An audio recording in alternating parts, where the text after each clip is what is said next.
Bismillahirrahmanirrahim. Assalamualaikum warahmatullahi wabarakatuh. Allahumma sholli ala sayyidina Muhammad wa ala ali sayyidina Muhammad. Alhamdulillah kita berjumpa lagi di hari ini dalam acara renungan di bawah naungan Al-Quran bersama Ustaz Husain Alatas dan Ustaz Isa Al-Kaf. Di sini juga ada Neza dan Anis Mualim. Baik, hari ini kita akan membahas pokok-pokok ajaran Nabi. Apakah sama? Gitu, apakah pokok-pokok ajaran Nabi apakah sama, nanti akan dibahas oleh Ustaz Husain atas salam Husain, Ustaz Isa. Baik, kita mulai acara ini kan membaca Al-Fatihah.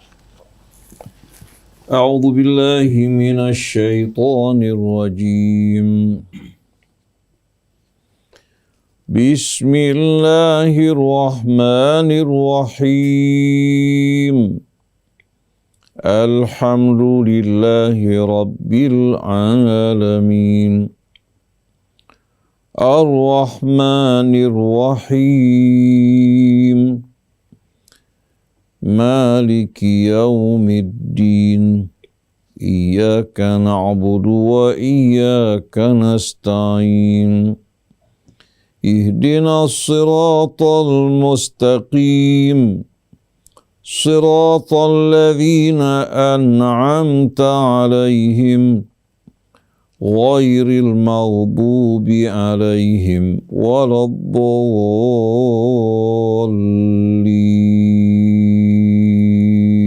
Alhamdulillah, kita sudah baca surat Al-Fatihah. Mudah-mudahan Allah mudahkan kita dalam memahami apa-apa yang disampaikan oleh guru-guru kita. Kepada Ustaz silakan Ustaz Isa Al-Kaf akan memberikan pengantarnya. Afwan Ustaz. Banyak Om Krisna, jazakumullah khairan jazak. Ikhwan akhwat yang dirahmati Allah Subhanahu wa taala.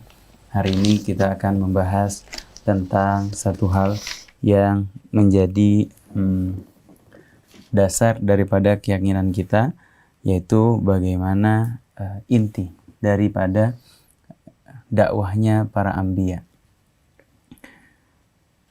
Allah Subhanahu wa taala firmankan di dalam nanti akan kita renungkan bersama-sama di dalam surat Asy-Syura ayat 14. A'udzubillahi minasyaitonirrajim. Wa ma tafarraqu illa min ba'di ma ja'ahumul 'ilmu baghyan bainahum. Walaula kalimatun sabaqat min rabbika ila ajalin musamman laqudiya bainahum wa innal ladzina urisul kitaba min ba'dihim lafi syakkim minhu murib. Yang artinya, dan mereka ahli kitab tidak terpecah belah kecuali setelah datang kepada mereka ilmu kebenaran yang disampaikan oleh para nabi karena kedengkian antara sesama mereka. Di sini disebutkan yang menyebabkan perpecahan, keretakan di antara kerukunan daripada ahli kitab, yaitu baghyan bainahum. Artinya kedengkian, hawa nafsu, keinginan mereka berada di atas daripada petunjuk Allah Subhanahu wa taala. Itu yang membuat mereka terpecah belah. Jika tidaklah karena suatu ketetapan yang ada dahulunya dari Tuhanmu untuk menangguhkan azab sampai batas waktu yang ditentukan, pastilah hukuman bagi mereka telah dilaksanakan. Dan sesungguhnya orang-orang yang mewarisi kitab Taurat dan Injil setelah mereka pada zaman Nabi Muhammad SAW benar-benar berada dalam keraguan yang mendalam tentang kitab Al-Quran tersebut. Mereka berada dalam keraguan, sekali lagi disebabkan baghyan bainahum, karena hawa nafsu mereka, keinginan mereka berada di atas kitab Allah atau ketentuan petunjuk Allah Subhanahu wa taala. Ini yang akan kita pelajari ikhwan akhwat sama-sama nanti bersama Ustaz Husain bin Hamid Alatas, agar sekiranya kita lebih meyakini, lebih mendalami keyakinan kita terhadap rezeki yang besar yang Allah Subhanahu wa taala berikan kepada kita, yaitu Al-Qur'anul Karim. Pada Ustaz Husain bin Hamid Alatas kami persilahkan. A'udzu billahi minasy syaithanir rajim. Bismillahirrahmanirrahim. Alhamdulillahi rabbil alamin. حمدا كثيرا طيبا مباركا فيه كما يحب ربنا ويرضى. اللهم صل على محمد وآل محمد. السلام عليك يا رسول الله. السلام عليك أيها البشير النذير. السلام عليك أيها المبعوث رحمة للعالمين. والسلام علينا وعلى عباد الله الصالحين. والسلام عليكم ورحمة الله وبركاته. اللهم آتنا من عندك رحمة وعلمنا من لدنك علما نافعا وانفعنا بما علمتنا. Ikhwan akhwat pendengar pemirsa yang dirahmati Allah. Alhamdulillah pada pagi hari ini kita dapat berjumpa kembali di bawah naungan Al-Quran yang Allah turunkan sebagai petunjuk yang menunjukkan jalan kita, cahaya yang menerangi perjalanan kita, dan juga penyembuh bagi berbagai macam penyakit yang terdapat dalam dada. Rahmat yang Allah curahkan kepada kita semua, yang patut untuk kita syukuri. Kalau bukan karena rahmat Allah, kita tidak akan mungkin dapat betul-betul memahami tujuan dari hidup kita, jalan yang benar yang harus kita lalui. Kita juga tidak tahu kemana kita akan pergi setelah kehidupan dunia ini. Tapi dengan rahmat Allah, Allah tunjukkan dari mana kita berasal, kemana kita akan pergi, mengapa kita hadir dalam kehidupan dunia ini, dan bagaimana cara hidup yang benar yang akan menyelamatkan kita dan mengantarkan kita menuju kesuksesan. Maka kita patut mengatakan alhamdulillahilladzi hadana lihadza wa ma kunna linahtadiya laula an hadana Allah. Segala puji bagi Allah yang telah menunjukkan kami, membimbing kami. Kalau bukan karena Allah, ya, tidak mungkin kita akan memahami dan mengetahui semua ini.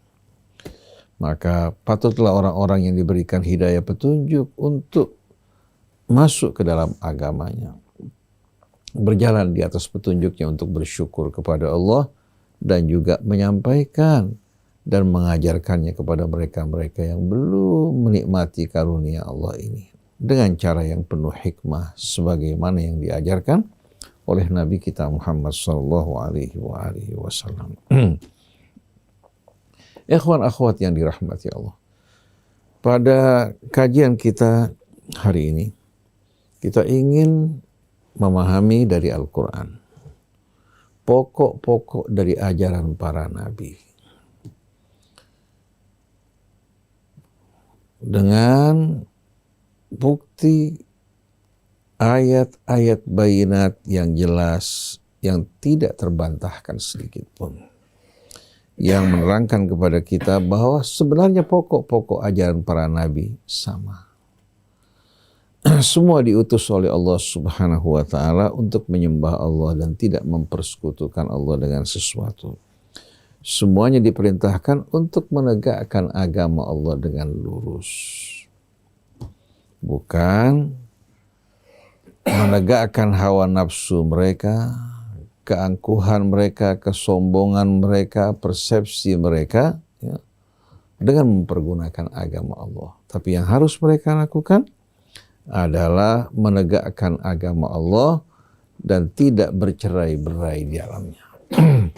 Dalam surat Asy-Syura ayat 13 Allah berfirman, syara'a lakum minad din ma wassa bihi Nuha.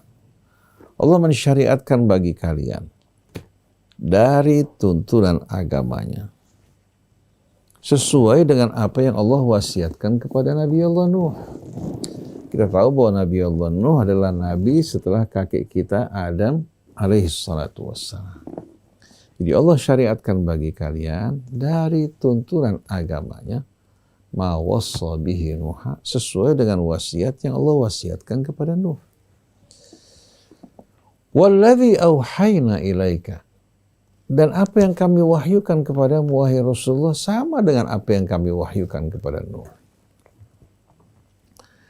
Wa ma wassayna bihi Ibrahim wa Musa wa Isa. Begitu juga yang kami wasiatkan kepada Ibrahim, kepada siapa lagi? Kepada Musa, kepada Nabi Allah Isa. Artinya yang disampaikan Nabi Allah Isa sesuai dengan apa yang disampaikan oleh Nabi Allah Musa. Yang Musa sampaikan sesuai dengan apa yang disampaikan oleh Ibrahim. Allah sebutkan Ibrahim, Musa, dan Isa. Tidak sebutkan beberapa nabi yang diutus Allah di antara mereka, karena Ibrahim dikenal sebagai Abul Anbiya. Dia juga menerima suhuf lembaran kitab dari Allah.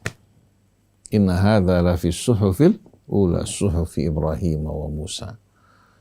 Am lam yunabba bima fi suhufi Musa wa Ibrahim alladhi waffa. Jadi Ibrahim menerima suhuf, begitu juga Nabi Allah Musa menerima suhuf, begitu juga Nabi Allah Isa, begitu juga Nabi kita Muhammad sallallahu alaihi wasallam.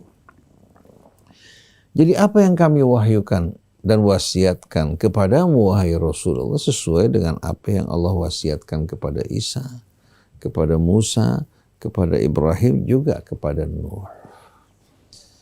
Artinya semua nabi-nabi dan rasul yang diutus oleh Allah. Allah subhanahu wa ta'ala pencipta mereka, Allah yang menyampaikan, Allah subhanahu wa ta'ala yang menurunkan kitabnya kepada mereka dan memerintahkan mereka untuk menyampaikan pesan-pesan Allah kepada umat mereka. Lalu apa pokok ajaran mereka? Syara'a lakum minad din ma wassa bihi Nuha walladhi auhayna ilaika wa ma wassayna bihi Ibrahim wa Musa wa Isa.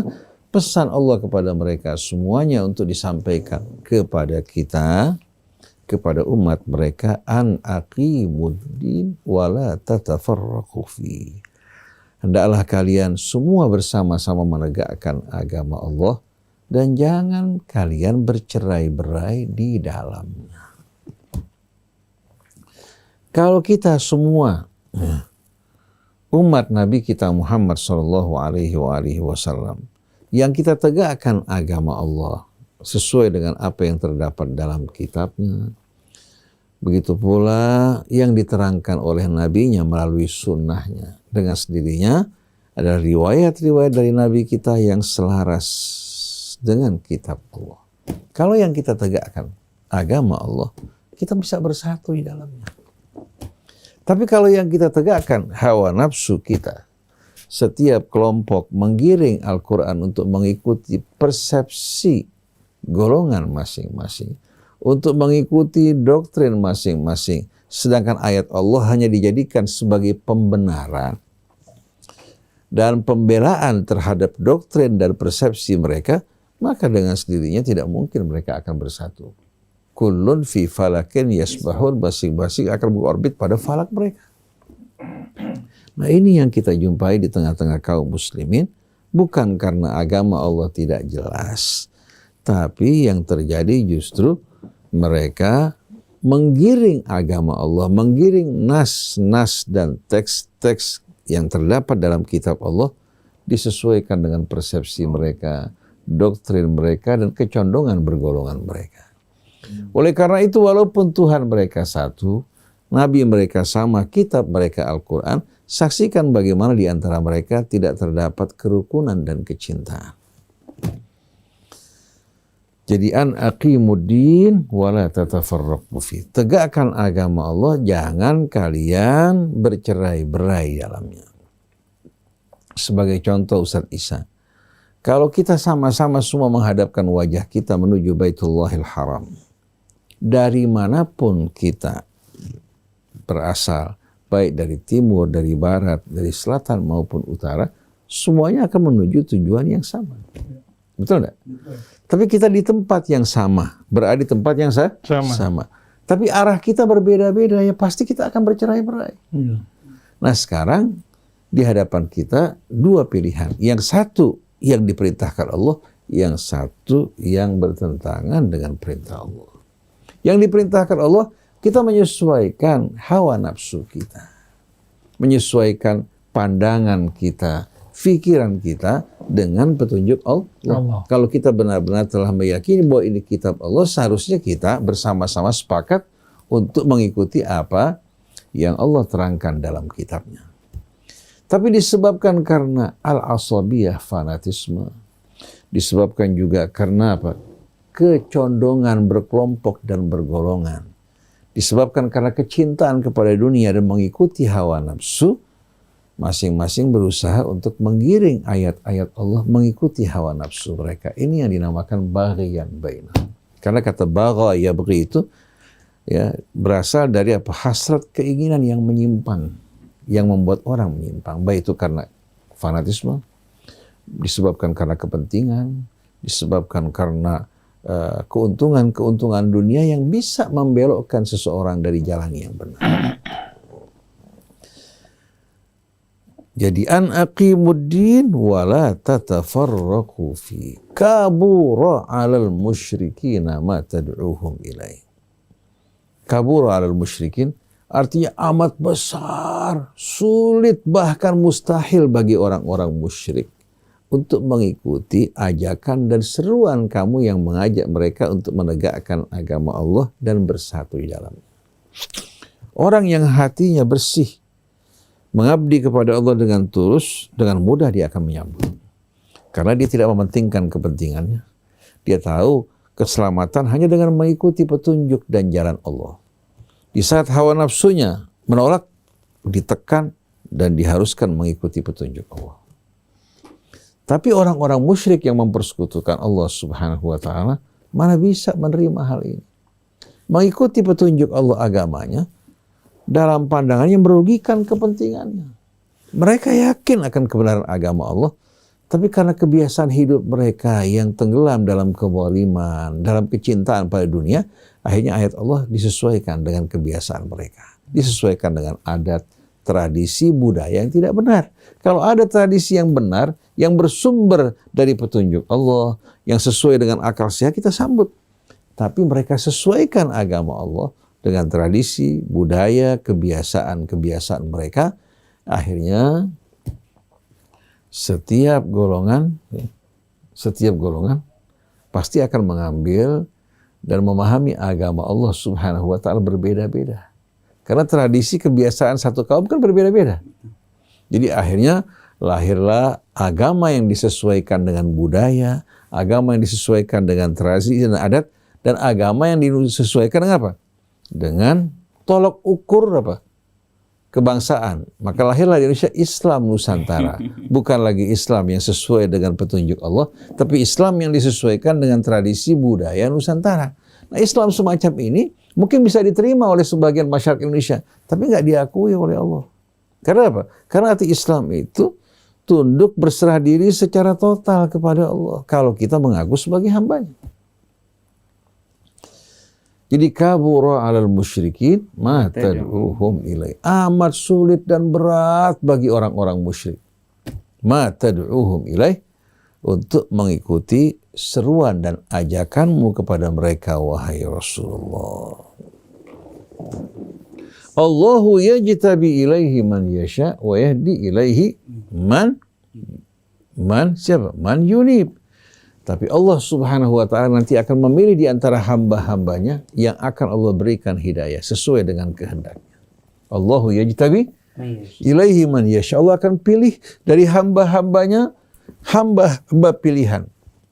Dan Allah akan berikan hidayah kepada mereka yang hatinya kembali pada Allah. Maksud ayat ini apa? Allah bukan sembarangan memilih, Mas Krisna. Kalau kita memilih berdasarkan kecondongan hati kita, yang kita suka kita berikan, yang nggak suka kita jauhkan.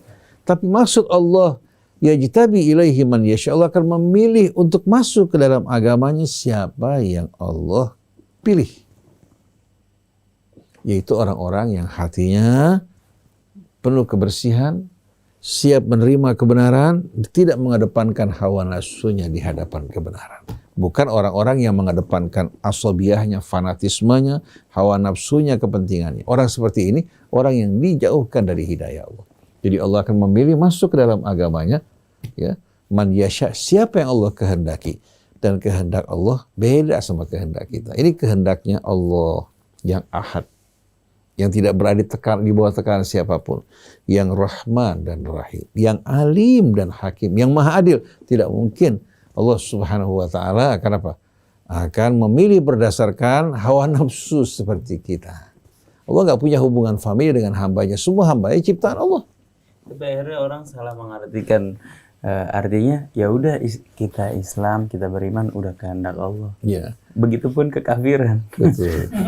Jadi ini merupakan faham Jabariyah yang bertentangan dengan Al-Quran. Contohnya yudhillu bihi katsira wa yahdi bihi Kasihan. kalau jelaskan bahwa yudhillu bihi illal fasiqin, yang disesatkan orang-orang fasik, bukan orang-orang yang baik. Wallahu la yahdi man huwa kadhibun kafar. Allah tidak akan memberikan hidayah pada pendusta dan ingkar. Setiap pendusta dan setiap orang yang ingkar pada kebenaran dijauhkan dari petunjuk Allah. Tapi kalau yang hatinya terbuka, tulus, orang semacam ini yang akan dipilih oleh Allah. Wa yahdi ilaihi man yunib, dan membimbing orang-orang yang hatinya kembali dengan tulus pada Allah. Lalu selanjutnya pada ayat 14, wa ma tafarraqu illa min ba'di ma ja'ahumul ilmu baghyan bainahum. Dan mereka tidak berselisih, para ahli kitabnya, ya, umat manusia sepanjang perjalanan hidup mereka kan masing-masing telah menerima kedatangan utusan Allah. Baik langsung disampaikan oleh para utusan Allah atau yang mereka dengar dari orang-orang yang melanjutkan menyampaikan risalah Allah. Nah, pemeluk agama ini, ya, yang menerima bimbingan petunjuk dari Allah melalui rasul-rasul mereka, tidak terjadi perselisihan di antara mereka kecuali setelah datangnya ilmu kepada mereka. Datangnya ilmu, petunjuk yang jelas, terang, benderang, dan gamblang. Kenapa mereka berselisih? Baghyan bainahum. Karena mereka mengikuti hawa nafsu mereka. Terbawa oleh kefanatikan, terbawa oleh kepentingan, oleh kebanggaan, kesombongan. Walaupun tahu benar, mereka menolak untuk menerima. Hingga Allah bilang apa? فَإِنَّهُمْ لَا يُكَذِّبُونَكَ. Mereka nggak mendustakan kamu, wahai Rasulullah. Mereka tahu kamu ini seorang manusia yang bersih, jujur. وَلَكِنَّ الظَّالِمِينَ بِآيَاتِ اللَّهِ يَجْحَدُونَ. Tapi orang-orang zalim, mereka menolak ayat Allah karena ayat Allah mengatur hidup mereka untuk lurus, berlaku adil, berlaku baik dan mulia. Sedangkan selama ini mereka diuntungkan oleh kezaliman mereka. Pejabat-pejabat yang korup diuntungkan nggak dengan korupsi? Kalau mereka ditegur, diingatkan, mereka nggak bisa menerima. Mereka bakal mengatakan kepada yang menegur, kamu tuh nggak fleksibel, kamu kurang bisa bergaul. Seharusnya kamu menyampaikan agama dengan cara yang bijak dong. Cara yang bijak mereka maksudkan menyenangkan mereka, mendoakan mereka, menyetujui perbuatan mereka. Nanti pihak koruptor ini akan mengeluarkan sebahagian dari hasil korupsinya, ya, kepada ulama atau lembaga-lembaga yang dipegang oleh ulama. Jadi akhirnya ulama jadi tukang tadah. Kalau seandainya orang menerima hasil curian, dia tahu itu curian, melanggar hukum enggak? Melanggar hukum. Begitu juga ulama-ulama yang berkong kali kong berkolaborasi dengan para koruptor, mereka sebetulnya orang yang lebih dahsyat daripada yang menada hasil curian. Karena mereka orang-orang yang tahu agama. Tapi kan ini keuntungan. Nyaman, menyenangkan, bisa membuat orang apa? Bisa membuat orang dalam sekejap tampil, ya, mengagumkan, mempesona, mendapatkan pujian, datang ke mana-mana tempat disambut. Oleh karena itu para koruptor bisa datang ke masjid-masjid, ke lembaga-lembaga dakwah, menyumbangkan sebagian harta mereka, mendapatkan doa yang sebaik-baiknya. Jadi wa ma tafarraqu illa min ba'di ma ja'ahumul ilmu baghyan bainahum. Walaula kalimatun sabaqat ila ajali, walaula kalimatun sabaqat min rabbika ila ajalin musamma laqudiya bainahum. Kalau bukan karena ketetapan Allah terdahulu untuk menangguhkan hisab mereka, di mana Allah menjadikan hari akhir itu merupakan hari untuk menetapkan apa? Dan mengadili amal perbuatan mereka. Kalau bukan karena ketetapan terdahulu dari Allah, untuk menangguhkan mereka hingga batas yang telah ditetapkan oleh Allah, laqudiya bainahum, niscaya telah diputuskan di antara mereka. Allah akan turunkan azabnya dan putuskan hukumannya pada mereka. Tapi karena kita dalam kehidupan dunia sedang menjalani ujian, maka hasil akhirnya nanti sesuai dengan ketentuan Allah. Apakah dia akan dihukum terlebih dahulu dalam kehidupan dunia sebelum hari akhirat? Apakah ditangguhkan seluruhnya di hari akhirat? Ada sebahagian dipercepat siksanya dalam kehidupan dunia sebelum kembali kepada Allah karena kejahatan mereka yang melampaui batas. Bukan hanya mempersekutukan Allah, mereka melakukan kerusakan. Orang-orang seperti ini biasanya disegerakan hukumannya untuk menghentikan kejahatannya dari hamba-hamba Allah yang lain. Lalu setelah itu Allah mengatakan apa? Wa innal ladzina urithul kitaba min ba'dihim lafi syakkim minhu. Dan sesungguhnya orang-orang yang diberikan warisan Alkitab setelah mereka, maksudnya apa? Setelah para nabi dan para rasul, generasi di belakang yang menerima warisan Alkitab ternyata berada dalam keraguan yang amat dalam terhadap Alkitab. Seperti saat ini, umat Islam membaca Al-Quran, menghafalnya, membacanya dengan suara yang indah, tapi sewaktu diajak untuk kembali kepada kitab Allah, kebanyakan dari mereka menolak. Mereka menganggap cukup merujuk kepada ulama mereka, hingga nggak bisa dipastikan mana yang benar, mana yang salah, karena tolak ukurnya apa? Yang seharusnya menjadi tolak ukur, justru itu yang diukur dengan pendapat ulama, yang seharusnya pendapat ulama diukur dengan kitab Allah, malah kitab Allah diukur dengan pendapat fulan dan fulan. Wa innal ladzina urithul kitaba min ba'dihim lafi syakkim. Orang-orang yang menerima warisan Alkitab setelah generasi para nabi dan penerus nabi yang soleh, ternyata walaupun masih mengaku sebagai kaum muslimin, mereka berada dalam keraguan yang amat sangat. Kalau kita bacakan ayat-ayat Allah yang begitu jelas, mereka mengatakan itu nggak begitu maksudnya, berdasarkan pendapat fulan begini, pendapat fulan begini. Sengaja mereka memperselisihkan kitab Allah. Lalu apa pesan Allah kepada nabinya dan kepada kita semua? Apa pesan Allah kepada nabinya, kepada rasulnya, ya, dalam hal ini? Allah katakan di sini berikutnya memberikan pesan kepada rasul, kepada kita semua. Pesan Allah kepada nabinya, kepada kita semua, kepada juru dakwah, falidzalika fad'u. Maka sebagaimana perintah Allah kepada para nabi sebelumnya, begitu juga kepada wahai Rasulullah, falidzalika fad'u, kepada hal itu hendaklah kamu mengajak. Kepada apa? Menegakkan agama Allah dan bersatu di dalamnya. Kita mengajak orang untuk menegakkan agama Allah, jangan dipengaruhi oleh fanatisme kelompok, dan bersatu di dalamnya. Mereka bilang orang yang mengajak kepada persatuan Syiah. Orang-orang seperti ini, kalau kita ladeni hanya menghabiskan waktu kita, hanya akan membuat orang yang sehat menjadi sakit. Jadi seperti firman Allah, khudhil afwa wa'mur bil urfi wa'arid 'anil jahil. Ini orang-orang yang sama sekali tidak menyelami agama Allah, tidak menghayati kitab Allah. Dengan jelas Allah mengatakan, falidzalika fad'u. Hendaklah sebagaimana yang Allah perintahkan kepadamu dan para nabi sebelumnya, engkau mengajak manusia. Wastaqim kama umirt, dan istiqamahlah kamu sebagaimana yang Allah perintahkan kepadamu. Jangan bergeser. Lurus berjalan di atas jalan Allah. Jangan kamu dengarkan ocehan, celotehan, komentar, cacian mereka. Tetap kamu sampaikan apa yang Allah perintahkan kepadamu, kepada Nabi sebelumnya, mengajak manusia untuk menegakkan agama Allah dan istiqamah di atas.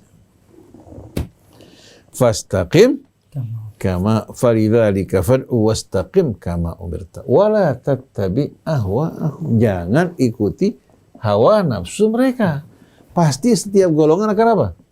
Akan mengajak kita untuk condong kepada mereka, menyesuaikan pendapat pemahaman kita dengan mereka. Ini bukan pendapat, ini kitab Allah, pesan yang datang dari Allah. Di saat kita menyampaikan amanat Allah, mereka tidak menerima, apapun latar belakangnya, dengan sendirinya mereka menentang dan menolak untuk menerima seruan Allah. Jadi falidzalika fad'u wastaqim kama umirta wala tattabi ahwa'ahum. Jangan ikuti hawa nafsu mereka. Lalu bagaimana sikap kita terhadap orang-orang yang berbeda dengan kita, yang tidak seiman, atau dengan orang Islam yang tidak mau mengikuti pesan dan perintah Allah? Allah nggak perintahkan kita memaksa. Allah nggak perintahkan kita untuk menggunakan logika kekuatan menekan mereka. Tapi Allah Subhanahu wa Ta'ala perintahkan kita istiqamah di jalan Allah, tidak mengikuti hawa nafsu mereka, dan katakan pada mereka, wa qul amantu bima anzalallahu min kitab. Katakan, aku beriman kepada apa yang Allah turunkan dalam kitabnya. Lalu bagaimana menghadapi kitab-kitab yang di tangan mereka? Kalau tidak sesuai dengan apa yang Allah turunkan, kita menolak dan ingkar padanya. Yang kita imani apa yang Allah turunkan. Apa yang Allah turun? Wa qul amantu bima anzalallahu min kitab wa umirtu liya'dila bainakum. Dan aku diperintahkan untuk berlaku adil di tengah-tengah kalian. Artinya, kita diperintahkan mengajak dengan cara baik-baik, memperlakukan mereka dengan adil, baik dia seagama dengan kita atau tidak seagama, kita wajib menegakkan keadilan. Wa umirtu liya'dila bainakum. Setelah itu, Allahu Rabbuna wa Rabbukum.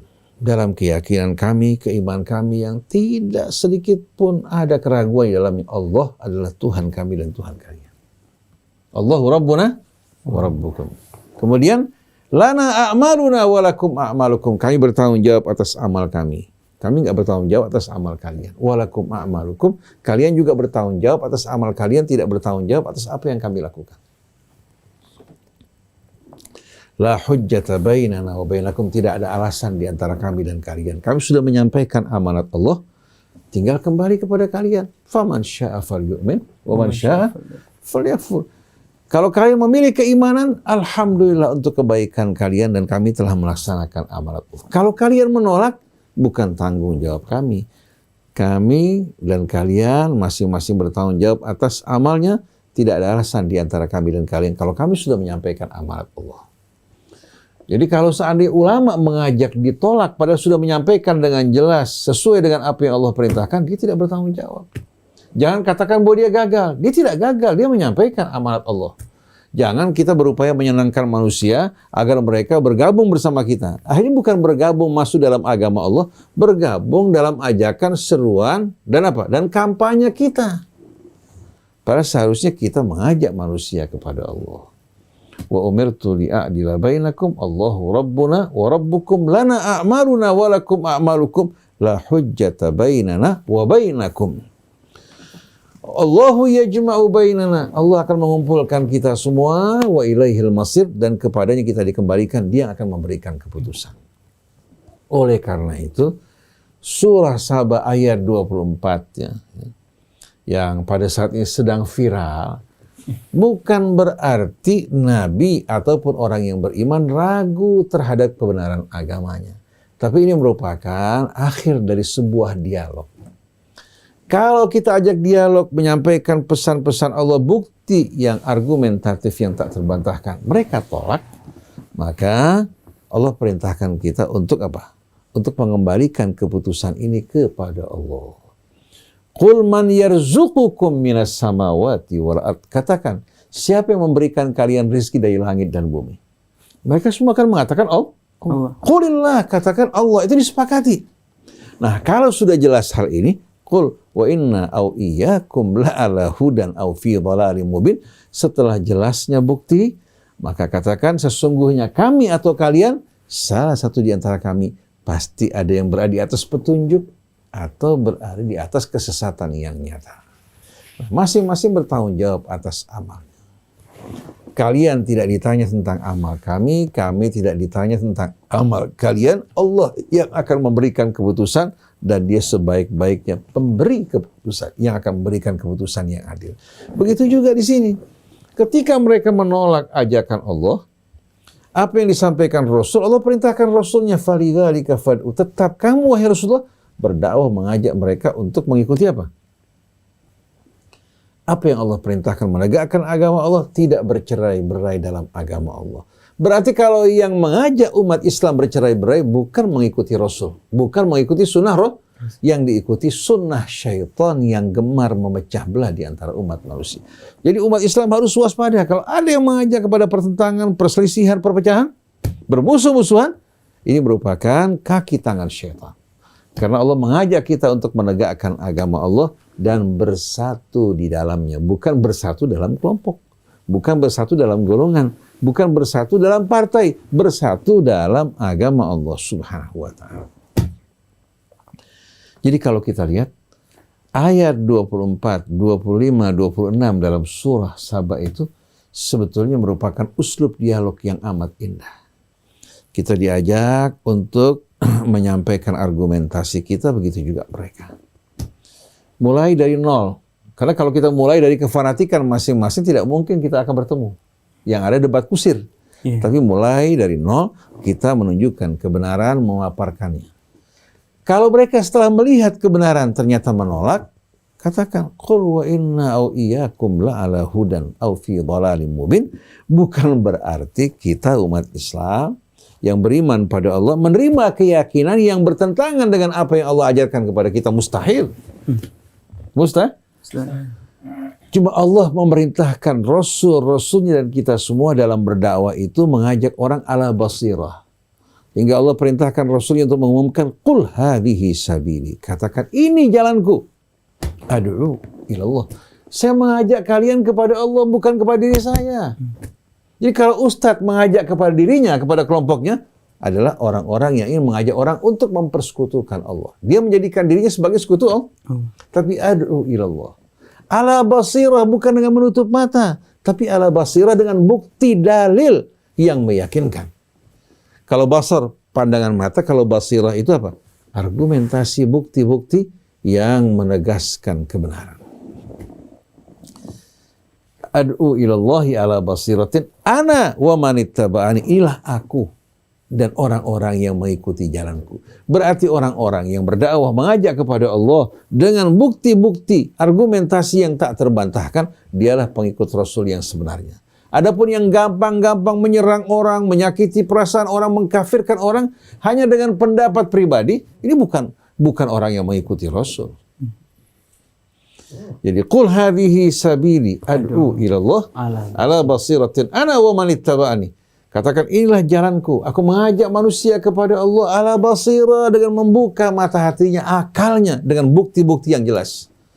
Dan orang-orang yang mengikuti aku juga melakukan hal yang sama. Wa subhanallah, dan maha suci Allah. Wa ma ana minal musyrikin, dan sekali-kali aku bukan orang yang mempersekutukan Allah. Karena kalau Rasul mengajak kepada dirinya dengan meninggalkan agama Allah atau mengikuti hawa nafsu mereka, berarti dia sama saja dengan orang yang mempersekutukan Allah. Tapi Nabi dengan tulus mengajak manusia pada Allah. Nah seharusnya kita juga begitu. Ulama-ulama, kiai, para habaibnya bukan mengajak kepada mereka, mengajak kepada Allah. Mengagungkan Allah, menegakkan agamanya, mengajak orang bersatu dalam agama Allah, saling mencinta dan menyayangi. Jadi dalam uslub dan metode dialog dalam Al-Quran mengajak kita untuk mengedepankan argumentasi, menggunakan logika dengan akhlak yang baik, bukan menggunakan logika kekuatan. Oleh karena itu orang-orang yang kafir, mereka kafir tapi dalam bayyinah, dengan bukti yang jelas. Bukan kafir karena disebabkan oleh apa? Oleh bukti-bukti yang tidak benar. Bukan karena mereka ingkar disebabkan cara penyampaian yang kasar dan arogan. Tapi keingkaran mereka setelah mereka mengetahui kebenaran, maka menjadi tanggung jawab mereka. Nah untuk meyakinkan, menegaskan, Ihsan, bahwa pokok-pokok ajaran Nabi itu sama. Semua Nabi menyampaikan wahyu dari Allah. Kita buka surat An-Nisa sebagai contoh ayat 163. Inna auhayna ilaika kama auhayna ila Nuhin wan nabiyyina min ba'di. Sesungguhnya kami telah mewahyukan kepadamu wahai Rasulullah sebagaimana yang telah kami wahyukan kepada Nabi Allah Nuh. Begitu juga para nabi yang datang setelah Nuh. Wa auhayna ila Ibrahim wa Ismaila wa Ishaq wa Yaqub wal asbat.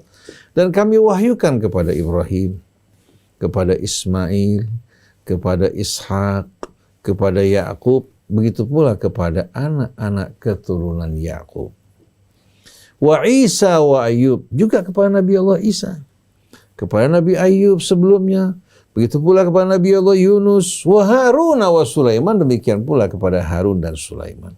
Wa ataina Dawuda Zabura, dan kami anugerahkan kepada Daud kitab Zabur. Wa rusulan qad qasasnahum 'alaika min qablu wa rusulan lam naqsushum 'alaik.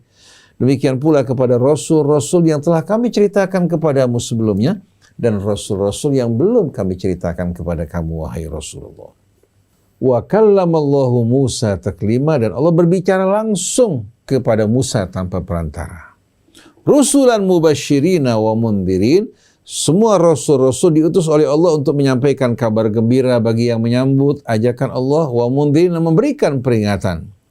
Li'alla yakuna linnasi 'alallahi hujjatun ba'da rasul, agar manusia tidak memiliki alasan di hadapan Allah kelak setelah Allah mengutus rasul-rasulnya. Mereka nggak bisa mengatakan, ya Allah, kami belum pernah mendapatkan penerangan atau kehadiran para nabi dan para rasul. Wa kana Allahu azizan hakimah, sungguh Allah maha perkasa lagi maha bijaksana. Lakinillah yashhadu bima anzala ilaika. Allah subhanahu wa ta'ala betul-betul bersaksi dengan apa yang Allah turunkan kepadamu, wahai Rasulullah. Anzalahu bi ilmi, Allah turunkan dengan ilmunya. Wal malaikatu yashhadun, dan para malaikat semua bersaksi. Wa kafa billahi syahida, dan cukup Allah sebagai saksi. Nah, kesaksian Allah disebutkan dalam surat Al-Imran. Syahidallah, Allah bersaksi. Annahu la ilaha illahu, bahwa tiada ilah selain dari Allah. Wal malaikatu wa ulul ilm, begitu pula seluruh malaikat dan orang-orang yang berilmu turut bersaksi. Wal malaikatu wa ulul ilmi qa'iman bil qist, bahwa Allah tegak menegakkan keadilan. La ilaha illa huwal azizul hakim, tiada ilah selain dari Allah, dialah satu-satunya yang maha perkasa lagi maha bijaksana. Jadi kalau kita lihat, semua nabi membawa pesan yang sama. Pokok dari pesan Allah, tegakkan agama Allah dengan lurus dan jangan bercerai-berai dalamnya. Berarti umat Islam yang berpecah belah, ahli kitab yang berpecah belah, disebabkan karena mereka mengikuti hawa nafsu mereka. Nah, sebagai penutup, Allah berfirman, inna dina indallahil Islam. Sungguh din yang diterima diakui Allah adalah al-Islam, yang artinya berserah diri secara total kepada Allah. Wa maktarafal ladina utul kitab illa min ba'di ma ja'ahumul ilmu baghyan bainahum, dan tidak terjadi perselisihan di antara para ahli kitab kecuali setelah datangnya ilmu kepada mereka, baghyan bainahum, karena mereka mengikuti hawa nafsu mereka yang membuat mereka akhirnya condong keluar dari kebenaran. Kemudian wa may yakfur bi ayatillah fa innallaha sari'ul hisab. Barang siapa yang ingkar kepada ayat Allah, Allah maha cepat hisabnya. Kehidupan dunia cepat sekali berakhir, begitu pula perhitungan Allah juga akan berlangsung dengan cepat, yang akan menghakimi manusia dengan seadil-adilnya. Lalu fa'in hajjuk, kalau mereka membantah menentang engkau wahai Rasulullah, faqul aslamtu wajhiya lillah, katakan, umumkan bahwa aku pasrahkan wajahku kepada Allah. Faqul aslamtu wajhiya lillahi wa man ittaba'an. Begitu juga orang yang mengikuti aku, semuanya sama-sama berserah diri kepada Allah. Kemudian wa qul lil ladzina utul kitaba wal ummiyin, katakan pada para ahli kitab, kepada ummiyin dari bangsa Arab, ya, yang hidup jauh dari dari pelajaran pendidikan, ya, atau menerima kitab sebelumnya, katakan kepada umat ummiyin, aslamtum, mau nggak kalian sama-sama berserah diri kepada Allah? Fa'in aslamu faqad ihtadaw, kalau mereka mau berserah diri pada Allah, mereka mengikuti petunjuk Allah. Wa in tawallaw, kalau mereka berpaling dan menentang, tugasmu bukan memaksakan mereka, fa inna ma'alaikal balagh, tugasmu hanya menyampaikan. Wallahu basirun bil ibad, Allah maha melihat hamba-hambanya, tahu siapa yang pantas diberikan hidayah dan siapa yang tidak pantas diberikan hidayah. Jadi kalau semua mereka menolak, tidak merugikan para rasul, tidak merugikan ulama, kalau ulama sudah menyampaikan apa adanya. Dan masing-masing bertanggung jawab atas amal-amal mereka. Tapi kalau ulama sampai mengacaukan agama Allah, membuat yang hitam dan putih sama, yang hak dan batil sama, maka mereka berkhianat terhadap Allah, dan Allah mengingatkan, ya ayyuhalladzina amanu la takhunullaha war rasul wa takhunu amanatikum wa antum ta'lamun. Wahai orang yang beriman, jangan kalian berkhianat terhadap Allah, berkhianat terhadap Rasul, dan mengkhianati amanat yang Allah amanatkan pada kalian padahal kalian tahu. Disampaikan agama Allah apa adanya sebagaimana yang datang dari Allah. Diterima, tidak diterima, disambut, tidak disambut, tugas kamu selesai. Jadi kalau kita lihat agama Allah begitu jelas dan semua untuk keselamatan kita. Kita wajib untuk menjaga rambu-rambu agama Allah jelas agar manusia tidak beralasan, ya Allah kami tidak pernah mendapatkan penerangan sebelumnya. Maka sebelum penyembah berhala, kalau ulama tidak menyampaikan kebenaran, mereka yang lebih dulu dipanggil oleh Allah dan dijerumuskan dalam liang api neraka jahanam yang terdalam. Makanya kan Sahibuz Zubat mengatakan wa'arimun bi'ilmihi lam ya'maran mu'adzabun min qabli ubadil wathan. Orang yang berilmu enggak mengamalkan ilmunya, enggak menyampaikan ilmunya sebelum penyembah berhala, dirinya akan disiksa lebih dulu. Mudah-mudahan Allah Subhanahu wa taala senantiasa meneguhkan hati kita untuk selalu beristiqamah di jalannya, berpegang teguh kepadanya, menyembahnya, tidak mempersekutukan dengan sesuatu. Dan Allah Subhanahu wa taala mengantarkan kita hingga akhir hayat kita wafat dalam keadaan husnul khatimah. Allahumma inna na'udzubika an nusyrika bika syai'an na'lamuhu wa nastaghfiruka lima la na'lamuh.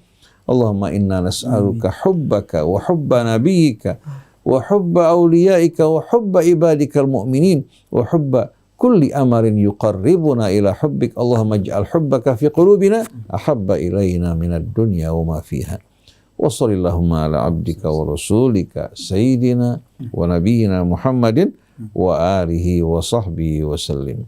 Subhanakallahumma wa bihamdik asyhadu an la ilaha illa anta astaghfiruka wa atubu ilaik wal afu minkum. Wassalamualaikum warahmatullahi wabarakatuh. Waalaikumsalam warahmatullahi wabarakatuh. Alhamdulillah Ustaz Husin, dapat kita petik bahwa kita hanya menyembah kepada Allah, tunduk berserah diri kepada Allah, tidak mempersekutukan dengan sesuatu, dan tidak bercerai-berai, dan istiqomah pada perintah Allah. Demikian apa yang kita dapat hari ini, yang kita bisa petik. Saya Muhammad Krisna, Neza, kemudian juga Anis Mualim, mohon pamit. Wabillahi taufiq wal hidayah. Assalamualaikum warahmatullahi wabarakatuh.